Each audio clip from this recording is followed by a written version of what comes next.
Happy Holiday Bowl recruiting transfer gift season. How's that? You are Locked On Trojans, your daily podcast on the USC Trojans, part of the Locked On Podcast Network, your team every day.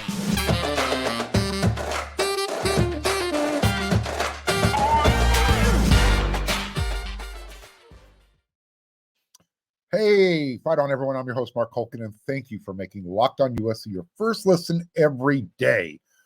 Whether you're watching this show on YouTube or wherever you're going to download your podcast, please always remember this show is free, and always remember, I appreciate your support. You can show yours. If you're watching on YouTube, it means a lot. Become a subscriber. It's easy. It's free.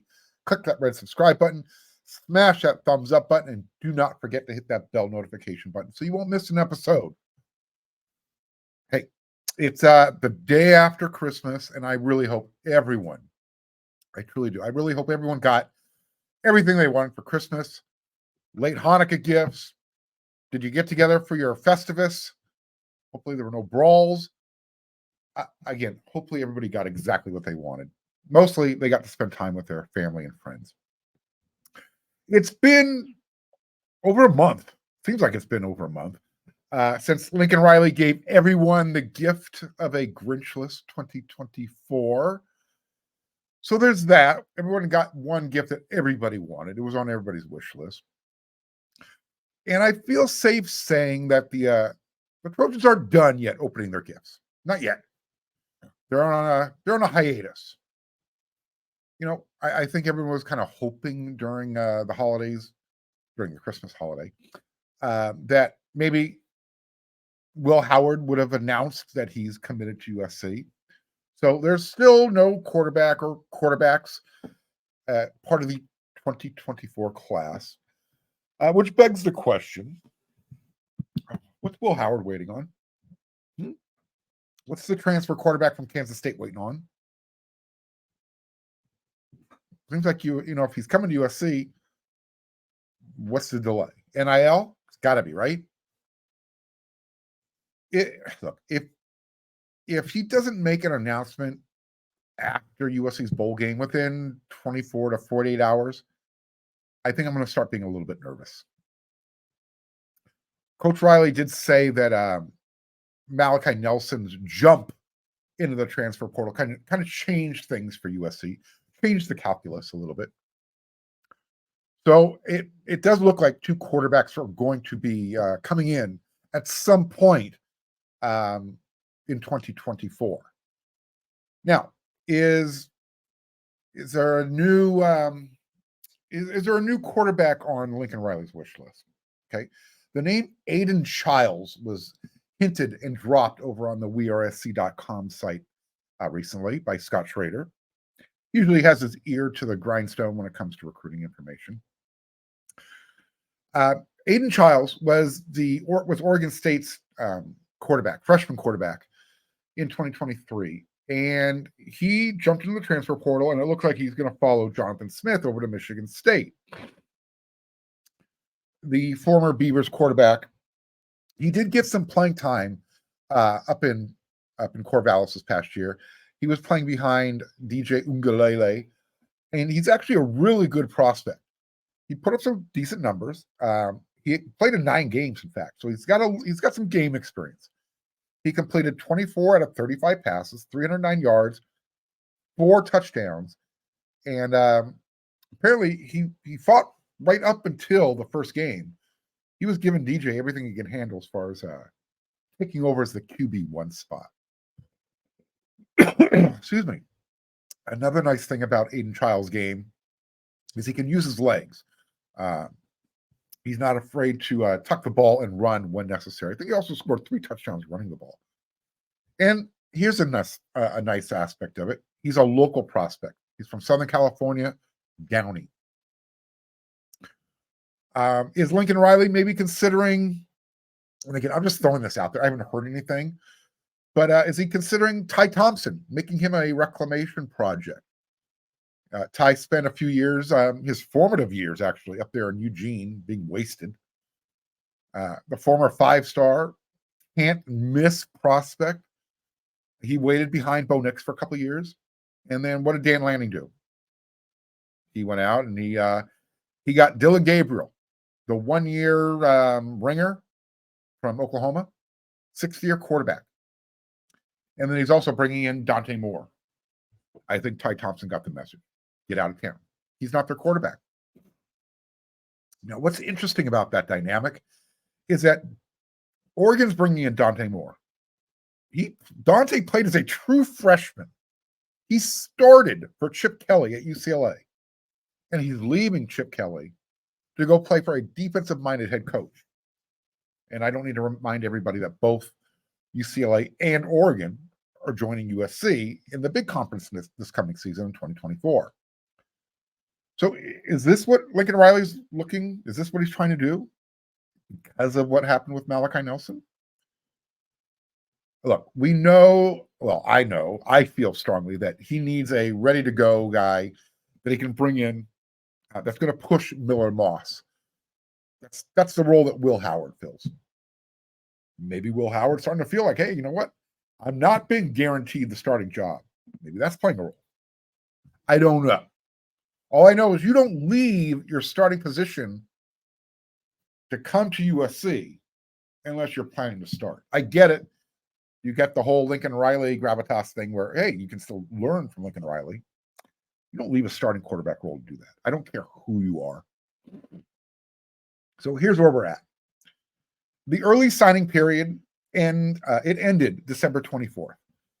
The transfer portal, if you don't have your name in by January 2nd, you're going to have to get it in by then because the next window doesn't open again until April 16th, and it'll be open for 2 weeks.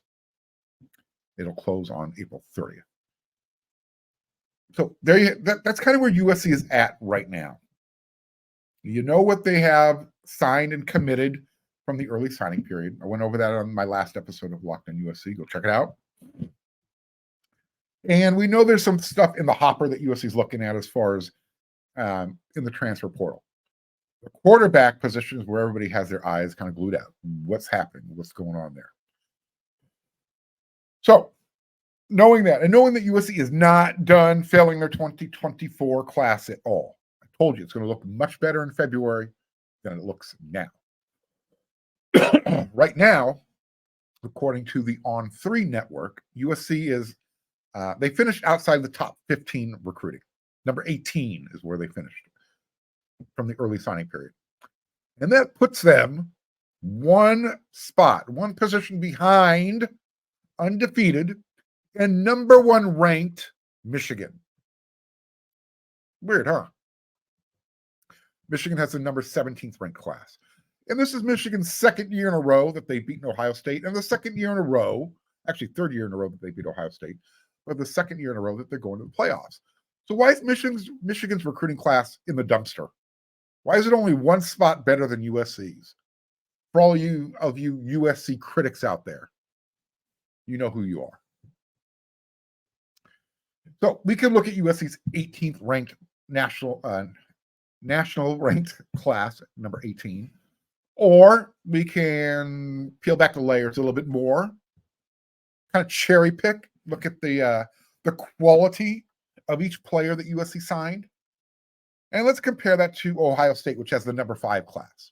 Okay, again, each player's average ranking in USC's 2024 recruiting class, 90.39. Okay, that's a 4-star status. Ohio State, again, they have the 5th rank, 13 spots better than USC. Their average player ranks at 92.70. So, how bad do you want to? How angry are you? Just saying. As I mentioned on the last episode of Locked on USC, which is part of the Locked on network that you want to watch every day, first thing every day.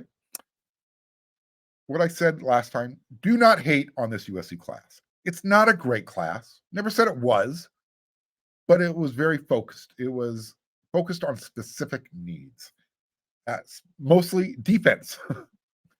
And, look, Riley, in the 2023 class, they added some really good big-sized offensive linemen, guys that you're probably going to see playing the Holiday Bowl, and guys you're going to anticipate playing a significant role, in 2024.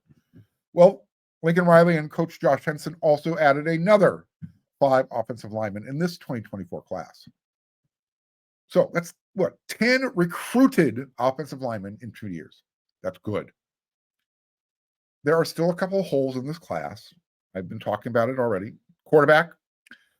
And USC could probably use another wide receiver in this class because Ryan Pelham thinks that Oregon develops wide receivers better than USC. Look, it's out there on social media, on YouTube. You can find it.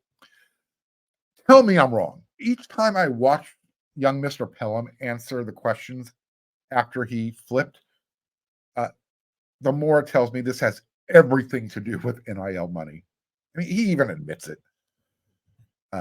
So those are on offense. Yeah, I think those are the areas of need. They're fine everywhere else. You obviously on defense would like another big defensive lineman, nose tackle specifically. And USC might be waiting for, they might be doing this strategically right now. Here's why, real quickly. The courts are going to hear and rule on December 27th. So tomorrow, if you're watching the show, on Tuesday, whether or not to uphold the college athletes who were denied a chance to play immediately after transferring a second time. Right now, they can.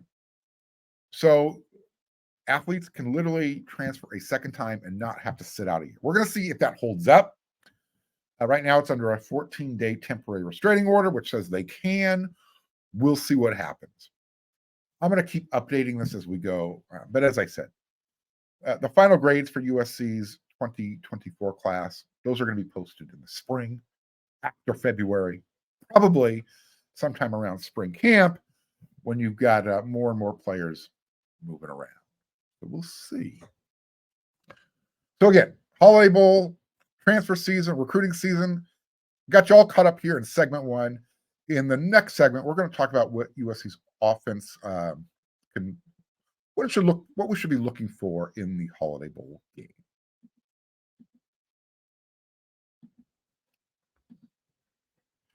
Passion, drive, and patience. What brings home the winning trophy is also what keeps your ride or die alive. eBay Motors has everything you need to maintain your vehicle and level it up to peak performance. From superchargers, roof racks, exhaust kits, LED headlights, and more. Whether you're into speed, power, or style, eBay Motors has got you covered. With over 122 million parts for your number one ride or die, you'll always find exactly what you're looking for. And with eBay Guaranteed Fit, your part is guaranteed to fit your ride every time or your money back. Because with eBay Motors, you're burning rubber, not cash. With all the parts you need, the right prices you want, it's easy to turn your car into the MVP and bring home that win. Keep your ride or die alive at ebaymotors.com. Eligible items only. Exclusions apply. eBay Guaranteed Fit, only available to U.S. customers. Locked On has launched the first ever national sports 24/7 streaming channel on YouTube. Locked On Sports Today is here for you 24 hours a day, 7 days a week, covering the top sports stories of the day with the local experts of Locked On, plus our national shows covering every league. Go to Locked On Sports Today on YouTube and subscribe to the first ever national sports 24/7 streaming channel. What should everyone expect on offense from USC? I know I'm not a big fan of the word expect or expectation. What should everybody anticipate? Excuse me. Here's what I know. Here's what everybody needs to know. Miller Moss is starting a quarterback. We still have not heard from Caleb Williams. Don't know what his plans are. He's got till January 15th to make his intentions known. I think everybody knows he'll be going into the NFL, but, it'd be nice. Say something. Say thank you to the fans. We say thank you, Caleb. We'd love to do it. Anyways, I digress. So we know Miller Moss is going to be the starting quarterback. I know that Justin Dietich and I know that Jonah Monheim on the offensive line are going to be playing. I don't know for how long they'll be playing in the game. I think that will be determined as the game goes along. I would imagine that the offensive line is going to get younger the longer the game goes. So, who's going to be the first guy in at center, though, when Justin Dietrich takes his curtain call? When he takes that final bow? And it's going to be well earned. Is it going to be Killian O'Connor? I think so. Is he going to earn a scholarship? I hope so. He's one of those guys that you look at him and go, man, that's an old school player. He's going to earn it the old-fashioned way. Preferred walk-on right now. We'll see what happens. How much is he going to play? Will we see the rapper? Will Micah Banuelos be taken out of his gift box? Will we get to see him play for the first time? The offensive line is going to be really interesting. That's one of the position groups I'm really focused on for this bowl game. Again, I want to see 5 freshmen across the board at one point. That might not be fair to Miller Moss, but you know what? That might be the offensive line he's playing behind next year with Jonah Monaghan. I believe he's still coming back. And, again, Mason Murphy's still there. I'm looking forward to these freshmen. This has nothing to do with the returning veterans. If I didn't mention your name, that doesn't mean I'm casting you aside. I just want to see what these young guys can do. I know Taj Washington will be playing. You're gonna have to take that uniform and that helmet away from him. He's already committed to the East-West Shrine Game to kind of highlight his potential for NFL GMs and scouts, but he's going to play in this game. Hopefully, again, it's going to be in a very limited role, though, just enough to let's get him over that 1,000-yard marker for the season. He's earned it. Austin Jones is going to play running back. And then eventually, I think you're going to just see mostly Quentin Joyner and Marion Peterson. And what's going to happen at tight end? Lake McCree may or may not have suffered a knee injury. It's kind of floating around out there on the interweb. So that might prevent him from playing in the Holiday Bowl. You're not going to get anything from Lincoln Riley when it comes to injuries. So I'm just kind of throwing it out there. I've seen it out there. If you know something, let me know in the comment section. We know that Jude Wolf is in the transfer portal. So that's 2 tight ends down. The 2 tight ends that pretty much played in the 2023 season. So I know the blocking packages are going to look much different on offense. Does that mean it's the coming out party for Cade Eldridge, Carson Tabarachi? Will you be using any tight ends in this game? I think Lincoln Riley's going to have to get really creative, but that's what he's known for, right? Being an offensive creative play caller. We'll see. This is what we know that USC is going to be up against. Defensively, Louisville has one of the better defensive fronts. Very good against the run game. But they don't have a great secondary. So, Lincoln Riley, USC, they might not have Caleb Williams or Marshawn Lloyd or Brendan Rice. But it's still got a lot of skilled players, right? You still got players like, Dorian Singer. You got Zachariah Branch, Deuce Robinson, Tyron Hudson, veteran, Jacoby Lane, another freshman. You're going to use those guys. You're going to have to scheme them. You're going to have to get creative. There's plenty of tools to use on offense. So, can USC's offensive line handle the Louisville front 3, whatever their scheme is? I mentioned Louisville secondary isn't great. In fact, I think according to Pro Football Focus, they're 120th in explosive pass plays. In other words, they give up big pass plays, which they're playing in the same neighborhood with USC's defense. But we'll see what happens there, right? We know that USC has not played a football game in over a month. So what I anticipate is USC's offense probably being a little choppy in the beginning. And we'll see if they're able to kind of get things going from there. I know that USC's defense has been a sore spot, punchline for a lot of people. But what did Lincoln Riley, I'm kind of throwing this in here to close this segment out as we transition to defense in the third segment. But what did Lincoln Riley do to Kirk Ferentz? Is there a history between those two? I bring this up. I bring this up because I brought it up on the Inside the Trojan Huddle podcast last week. And by the way, the Hawkeyes come to Los Angeles before USC heads out to play the Hawkeyes in Iowa. This is what Kirk Ferentz said. Really bizarre. And I don't know what precipitated this comment, but he came out and said this. I think there's a guy that entered the conference recently that came with widely acclaimed offensive stats and all that. That's usually how those guys become well known because of whatever they're doing. Throwing it, running it, wishbone. But you look a little deeper. So what's this guy's wins per game? There's usually a correlation. People who just throw the ball around, it makes it tougher to win, and it makes it tougher to be good on defense. There's a school in the West Coast right now that's going to recommit to defense. They gave up 42 points to Tulane last year in a bowl game at a place where Ronnie Lott played. So now they're going to think about defense, end quote. Again, it's I don't know the context of this. I haven't dove into it to find out why. So I don't know.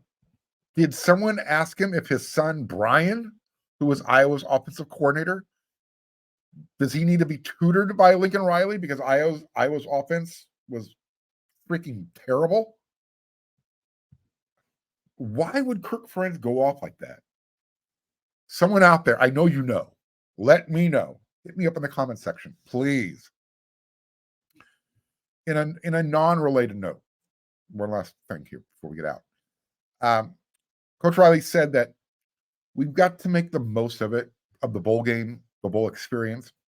You can't let all that outside stuff take away from the opportunities at hand. He wasn't referring to what Kirk Ferentz said.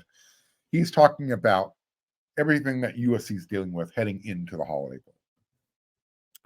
So with that being said, me personally, I've got USC putting up somewhere between 35 and 40 points on the scoreboard. I know I said it's probably going to start off a little slow, but again, I think USC has enough playmakers on the outside specifically, and that's where Louisville's weakness is, giving up big plays. Let's see what happens. Louisville's head coach, Jeff Brom, said his program is going to be very happy playing out west. And he's also cautioned his players that the Trojans are much better than their record. Well, you are who you are. You are what your record says you are. So defensively, USC is who they are. This is what Coach Brom told his players. I think our team understands that when you play a brand team like that, it'll be an exciting game. They have a ton of talent and are well coached. And I think our guys will be fired up to go out there and play. Okay. I do. I really hope USC reminds everyone, including the Louisville players and the rest of the country, how USC earned their brand name. This will be a good time to start.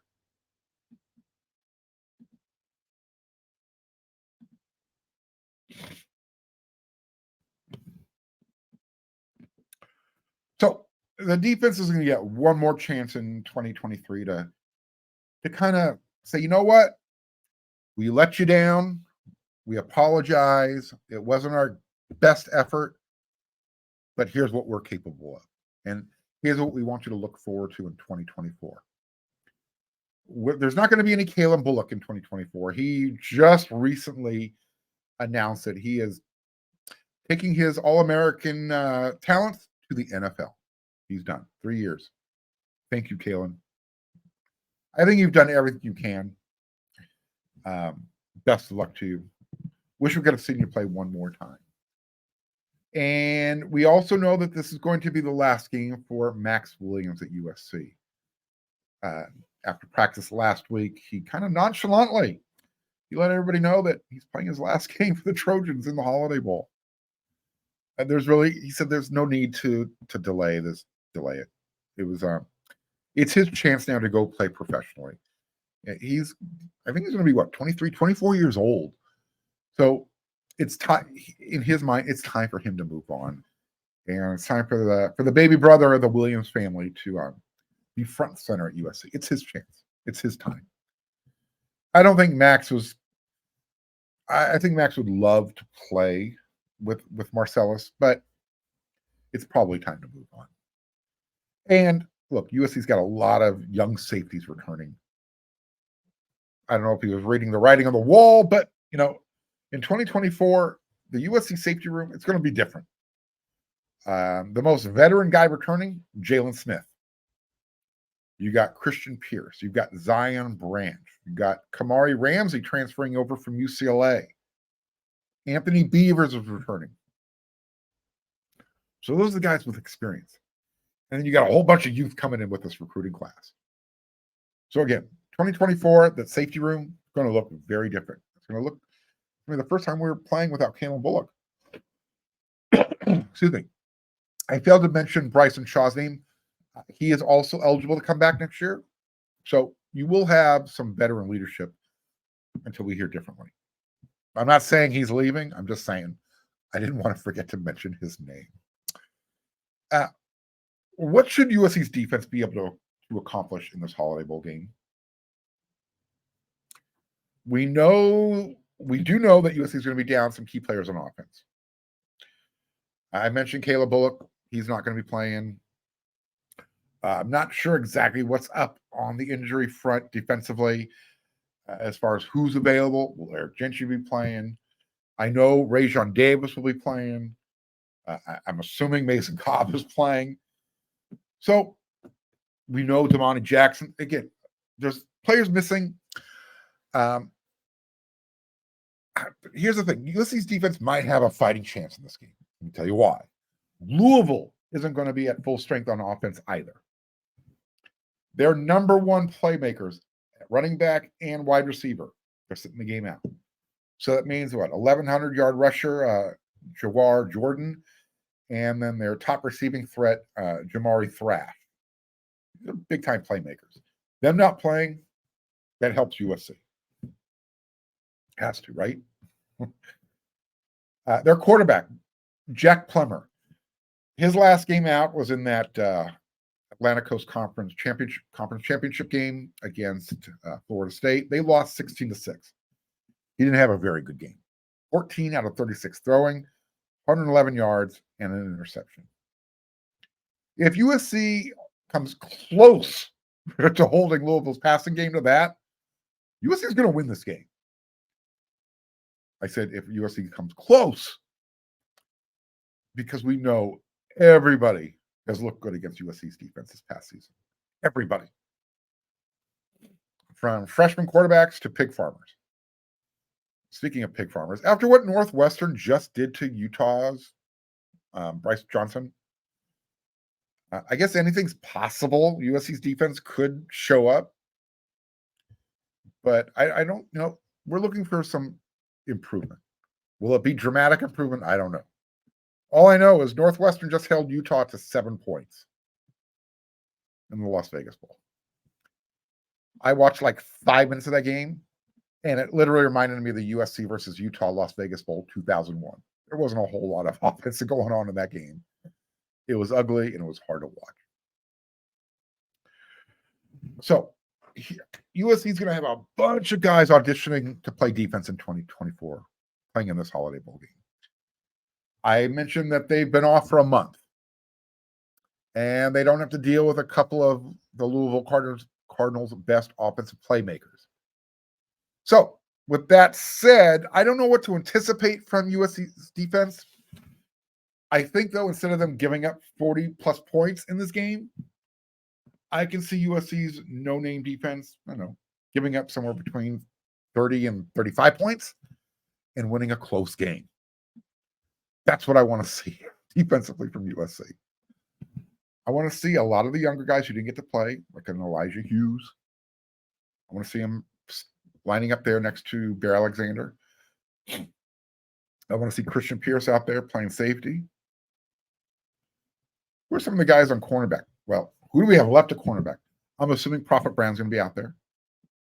I'm going to assume Makai Lemon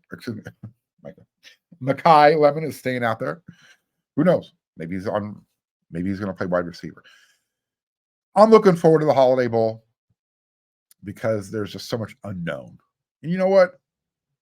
After this past season, the unknown and anticipating some new, fresh faces, young players playing, yeah, I'm looking forward to it. So I'll be on the train Wednesday morning down to San Diego. I hope to see everybody down there. Hope everybody had a great Christmas. Welcome back to another edition of Locked On USC, part of the Locked On Network. And until our next episode, everyone, you know what to do.